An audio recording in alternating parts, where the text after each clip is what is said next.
አጋንንትን ማስጮህን ያየነው ከናዝሬቱ ኢየሱስ ነው። ምድር ላይ መጥቶ አግኝቶ ደግሞ ከቸርች አባሮታል። የመጀመሪያው ዴሊቨራንስ በሰማይ እንደሆነ ምልክቱ ምን አለ? ሰይጣንን እንደ መብረቅ ከሰማይ ሲወድቅ አየሁታል። ሙሴን ተመልከት፣ ነፃ ለማውጣት ስለተወለደ በግብጽ ምድር ላይ የሞት አዋጅ ነው የታወጀው። እድሜ በጨመረ ቁጥር የአጋንንትን ዘመንና ሲዝን ነው የምታሳጠረው። ሉቃስ 10 ከ17 ጀምሮ 72ቱም ደስ እያላቸው ተመልሰው ጌታ ሆይ አጋንንት እንኳ በስምህ ተገዙልን አሉት።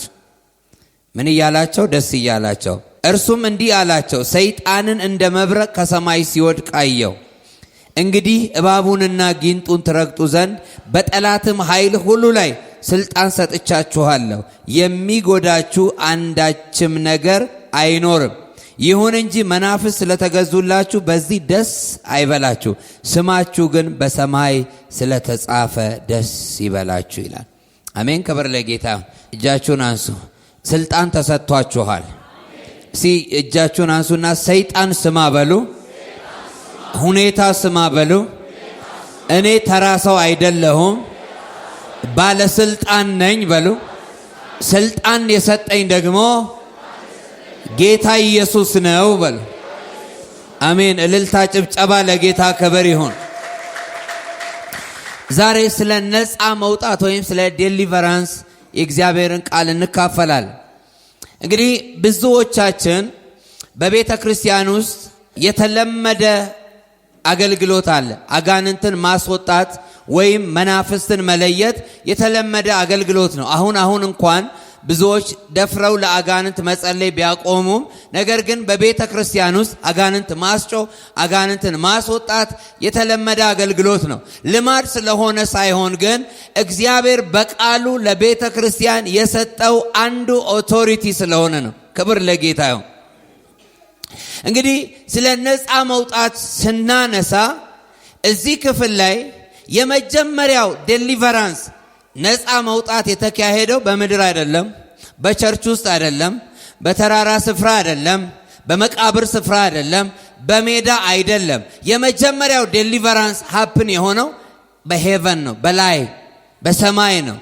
ምክንያቱም የመጀመሪያው ጌታ ኢየሱስ ክርስቶስ ነፃ ማውጣትን ያደረገው ከመንግስተ ሰማይ ከሄቨን አጋንንትን ወደ ምድር በመጠለዝ ነው። የመጀመሪያው ዴሊቨራንስ በላይ ነው። ይሄ ነው። ነገር ግን የመጀመሪያው ነፃ መውጣት በሰማይ ቢሆንም በሰማይ የነበሩት መላእክቶች ኋላ አጋንንት የሆኑት እግዚአብሔር እነሱን ከሰማይ ቢያጸዳቸውም ቢያባርራቸውም ነገር ግን ወደ ምድር መጥተው ኪንግደም ነው የመሰረቱት ወይም መንግስት ነው የመሰረቱት ወይም በሌላው አጠራር መጽሐፍ ቅዱስ በሚጠራው አጠራር ዓለም የሚለው የሰይጣን ግዛት ማለት ነው። ዓለም ማለት ሰባቱ አህጉራት አይደሉም፣ ወይንም አፍሪካ ምናምን አሜሪካ አውሮፓ እሱ አይደለም።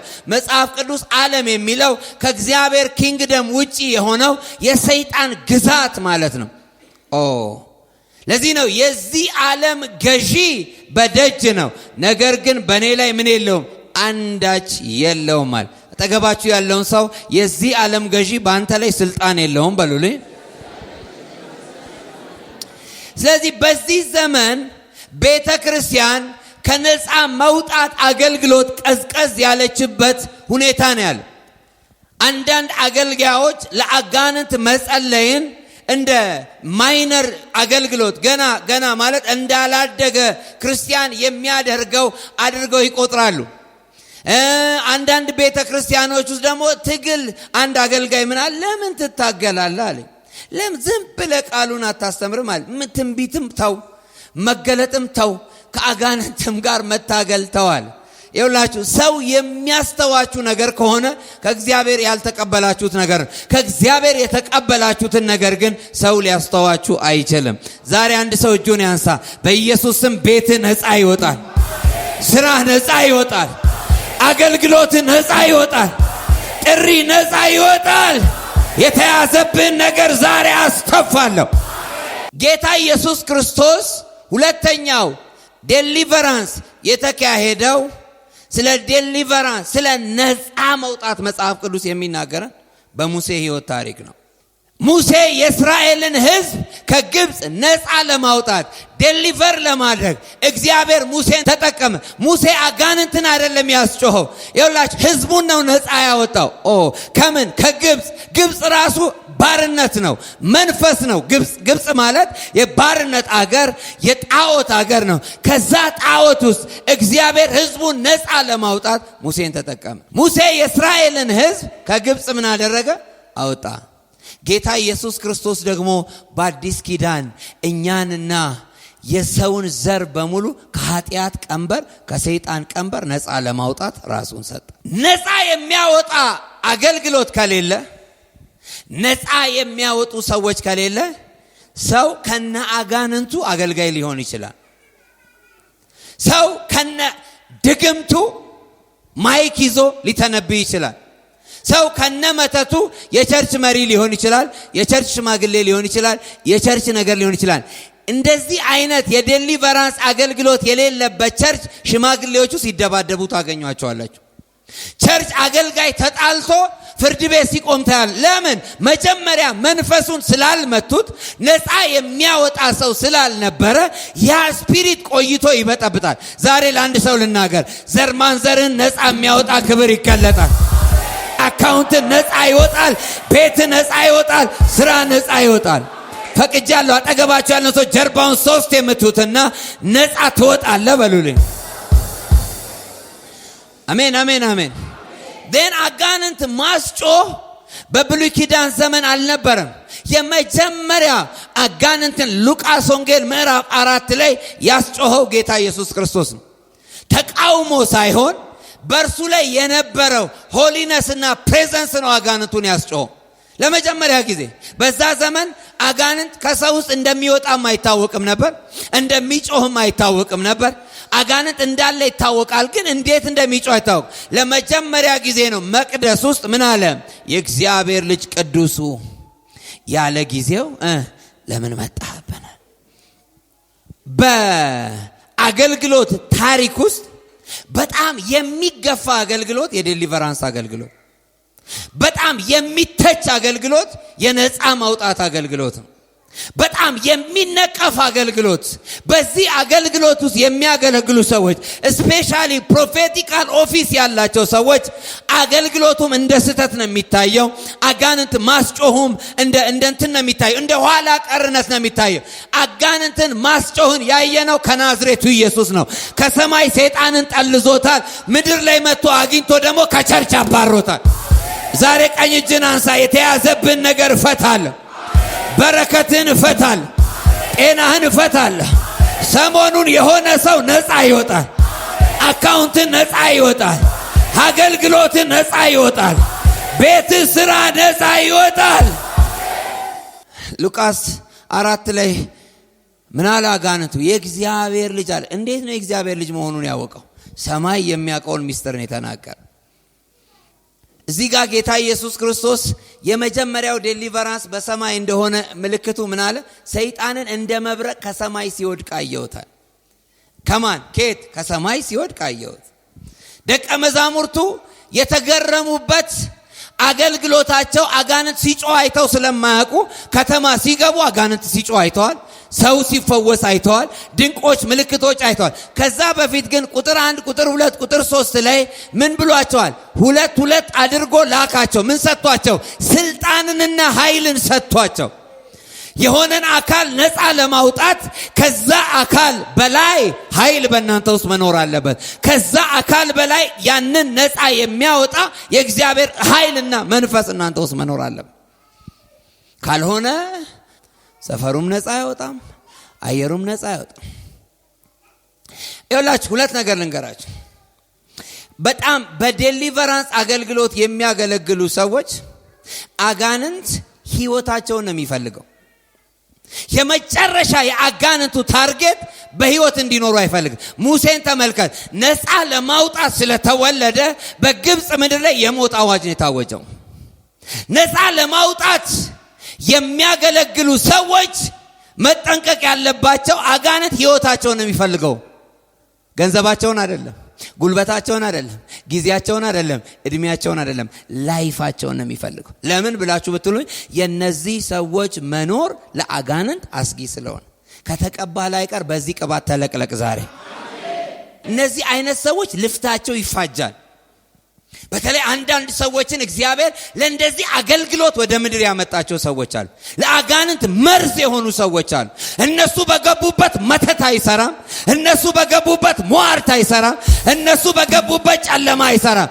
ዛሬ ለአንድ ሰው ልናገር፣ የሆነ ቀንበር ተሰበረ። ከቤት ላይ ተሰበረ። ከስራ ላይ ተሰበረ።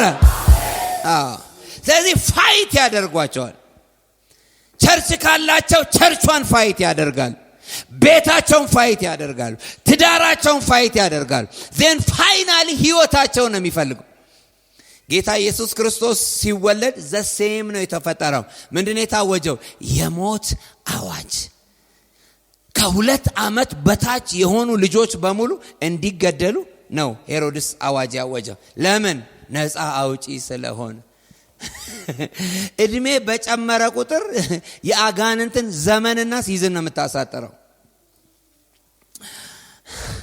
ስለዚህ በጣም በጾም በጸሎት ህይወታቸው የተጠበቀ መሆን አለበት። በእግዚአብሔር ቃል የተቃኙ መሆን አለባቸው። የቅድስና ህይወትን ዴቨሎፕ ማድረግ አለባቸው። ለዚህ ነው እኔ ብዙ ሰዎችን አይቻለሁ። በጣም በዴሊቨራንስ የተቀቡ ሰዎች የጾም ጸሎት ህይወታቸው ያስቀናኛል። በኢየሱስም በጣም ነው የሚጸልዩት። እግዚአብሔር ከዛ ቅባት ጋር ወደ ውስጣቸው የሚያስገባው የጾምና የጸሎት መንፈሳል ኢነርጂያቸው፣ ቦልድነሳቸው፣ ግሬትነሳቸው በምን ላይ ነው የሚመሰረተው? ከእግዚአብሔር ጋር ባላቸው አታችመንት ነው የሚመሰረተው። ሃሌሉያ። እመርቃለሁ። እዚሁ ስንት ሰው እንዳለ አላውቅም፣ ግን በሚቀጥለው ዘመን በዴሊቨራንስ ቅባት የሚቀቡ ሰዎች አሉ።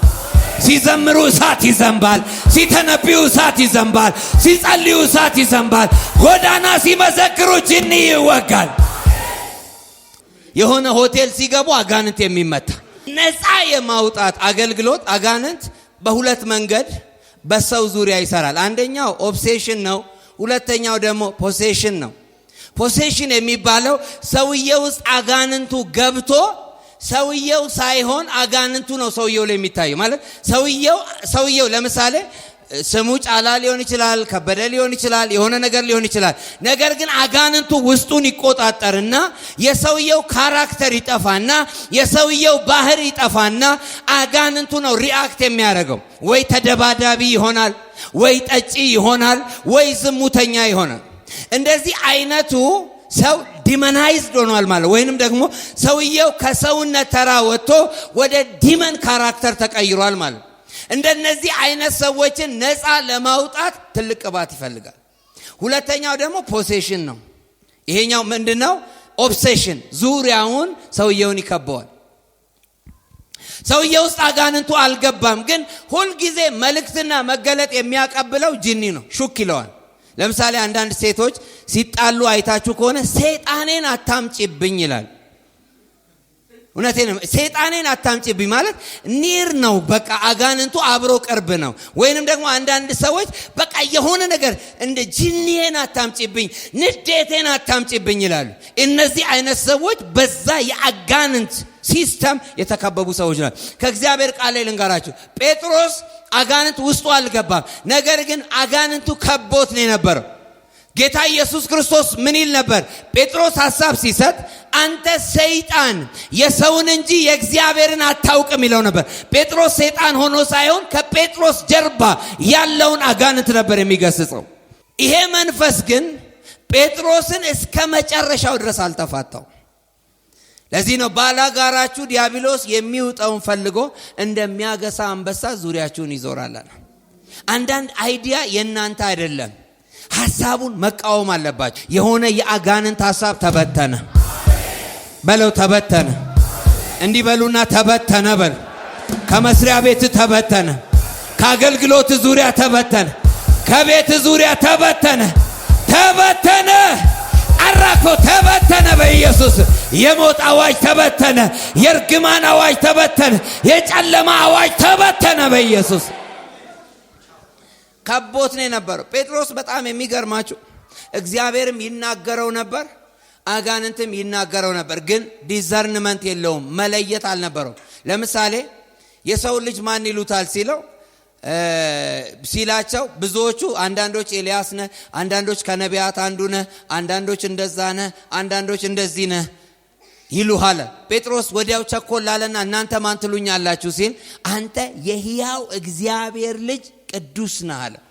ከዛ ጌታ ኢየሱስ አላጨበጨበለትም። ይሄንን ስጋና ደም አልገለጠልህም አለ። በጣም ሰማይ እየገለጠለት መለየት አልነበረው። አጋንንት እየዞረው መለየት አልነበረው። አንድ ሰው እጁን ያንሳ። የተቀላቀለባችሁ ሰዎች ዛሬ አራግፈዋል። ጸሎታችሁ የተቀላቀለ አራግፈዋል። በረከታችሁ የተቀላቀለ አራግፈዋል። እንዲህ በሉና ተራገፈ በሉ እስቲ በኢየሱስ። አንዳንድ ሰው መለየት ከሌለው የአጋንንቱን የእግዚአብሔር ነው ብሎ ሊናገር ይችላል። ሁለተኛው ይሁዳ ግን አጋንንት ገብቶበት ነበር ይላል። የሚገርማችሁ ይኸውላችሁ አጋንንት እናንተ የቅባት ሰው ከሆናችሁ እናንተን ፈልጎ ማግኘት ካልቻለ እናንተ ጋር ያሉ ምርጥ ሰዎችን ይወስድባቸዋል። ጓደኛ ይወስድባቸዋል። የትዳር አጋራችሁን ይወስድባቸዋል። ቤተሰብ ይወስድባቸዋል። ላጥ አርጎ የሆነ ምርጥ ሰው ካጠገባችሁ ይወስዳል። ኢየሱስን ዞሮታል። በቤልዜቡል አጋንንት ያወጣል ተብሏል። ፍንክቻ አይልም። በዚህ እንደዛ ፍንክቻ አይልም። ኢሚዲየትሊ ጴጥሮስን መዞር ጀመረ። ጴጥሮስ ውስጥ የመግባት ፕሮግራም ነበረው። ኢየሱስ ነው እየገሰጸለት የነበረው። ጴጥሮስ የዋህ ነው፣ ቅን ነው፣ ገር ስለነበረ እግዚአብሔር ረድቶታል። ይሁዳ ግን ገንዘብን ይወድ ስለነበረ በሚወደው ነገር አጋንንት ገባበት። ይኸውላችሁ ኢማጂን ከኢየሱስ ጋር እያገለገለ ሰው እንዴት አጋንንት አብሮት ሊኖር ይችላል? ይሁዳ በጣም የገንዘብ ተቆርቋሪ ነው። ኤክስትሪምሊ ከእግዚአብሔር ውጪ የሆነ ነገር በሙሉ ይኸውላችሁ በህይወታችሁ እግዚአብሔርን አንደኛ ካላደረጋችሁ ከዛ ውጪ ያሉ ነገሮች በሙሉ እግዚአብሔር ጣዖት ነው የሚላቸው። በህይወታችሁ አንደኛ ብላችሁ ያስቀመጣችሁ ነገር ልጅ ከሆነ እግዚአብሔር ጣዖት ነው የሚል። ጣዖት ማለት እንደ የተቀመጠ ቡዳ ማለት አይደለም። የሆነ ስዕል አይደል። ጣዖት ማለት ከእግዚአብሔር ቀድሞ በልባችሁ የተሳለ ነገር ያ ጣዖት ነው። ዛሬ በኢየሱስም ደፍቸዋል። አጠገባችሁ ያለውን ሰው ጣዖት የሆነብህን ነገር እግዚአብሔር ያስጥለዋል በሉ። ይሁዳ ገባበት። የንስሐ ዕድል አላገኘም። ታንቆ ሞተ። ጴጥሮስ ግን ከቦት ነበር። የምህረት ደጅ ተከፈተለት። ለዚህ ምን አላቸው? ሰይጣንን እንደ መብረቅ ከሰማይ ሲወድቅ አየሁት አለ። ይሄ ስለሆነ አይግረማችሁ አለ። ነገር ግን አለ መናፍስ ኢየሱስ ሪጀክት ማድረጉ አይደለም፣ አጋንንት ማስወጣታቸው መቃወሙ አይደለም። ነገር ግን አለ ስማችሁ በሰማይ መዝገብ ላይ ስለተጻፈ በዚህ ደስ ይበላችሁ። ዋት ኤ ወርድ! ምክንያቱም አንድ ቀን ያስጮኸው አጋንንት ሌላ ቀን ላይጮህ ይችላል። አንድ ቀን ሰው ይፈወሳል፣ ሌላ ቀን ላይፈወስ ይችላል። አንድ ቀን በጥሩ ድምጽ ዘምረ በሆነ ቀን ጉንፋን ሊመታ ይችላል። ነገር ግን ደስታ ዲፔንድ መሆን ያለበት በማን ላይ ነው አለ? ስማችሁ በሰማይ መዝገብ ላይ ስለተጻፈ። ምን ማለቱ ነው ጌታ? በሰማይ አንድ ሬጂስትሬሽን አለ አለ። ልብ ብላችሁ ስሙ። መዝገብ አለ አለ። ለምንድን ነው ይሄን ተናግሮ በመንፈሱ አባት ሆይ ከጠቢባንና ከአዋቂዎች ይሄን ሰውረ ለሕፃናት ይሄንን ስለገለጥክ አመሰግናለሁ። ምን አለገ? ደስ አለው። በሰማይ መዝገብ ላይ እነ ጴጥሮስ የተጻፉት የእግዚአብሔር መንግስት እንዲገቡ ብቻ ሳይሆን እንደዚህ አይነት ስራ እንዲሰሩ ተጽፈዋል። ኦሬዲ ፍቃድ አላቸው። ምን ማለቱ ነው ጌታ? ዛሬ ብቻ ሳይሆን ያስጮኻችሁት እድሜ ዘመናችሁን እንደዚህ አይነት ስራ ለመስራት ሬጂስትሬሽን አላችሁ፣ ፍቃድ አላችሁ፣ ፓተንት አላችሁ። ሰው በምድር ላይ ከሚያደርገው የትኛውም ሪአክሽን በፊት በሰማይ የተጻፈለትን ነገር ካወቀ ያንን ሰውዬ ማስቆም አትችልም። በሰማይ የተመዘገበለትን በረከት ካወቀ በምድር ላይ ድሃ መሆን አይችልም። በሰማይ የተመዘገበለትን አሁን አጋንንቶች ሊስት አላቸው አይደል? እኛ እኮ በሰማይ ነው የተጻፈው። አሜን። በዳስተር የማይጠፋ በካርቦን የማይጠፋ በሆነ ነገር የማይሰረስ መዝገብ አለ አንድ ሰው። አሜን። ለዚህ ነው መዝገብ ባለበት በዚያ ልብህ አለ የሚለው። አጠገባችሁ ያለውን ሰው መዝገብ አለ በሰማይ በሉልኝ። ተመዝግበሃል በሉልኝ። መዝገብህ ደግሞ በሉልኝ የማይጠፋ ነው በሉልኝ።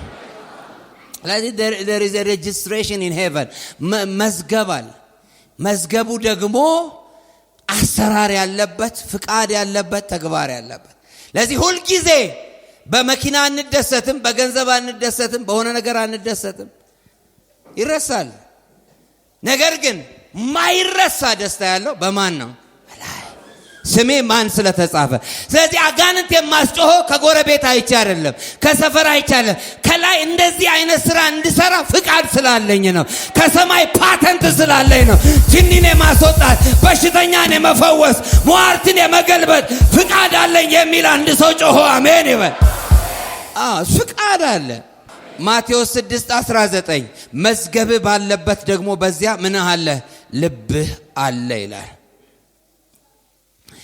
እላችሁ አጋንንትም የሚሰማን የሚታዘዘን መንፈስ ዓለም ላይ ያለን ፍቃድ ነው የሚያው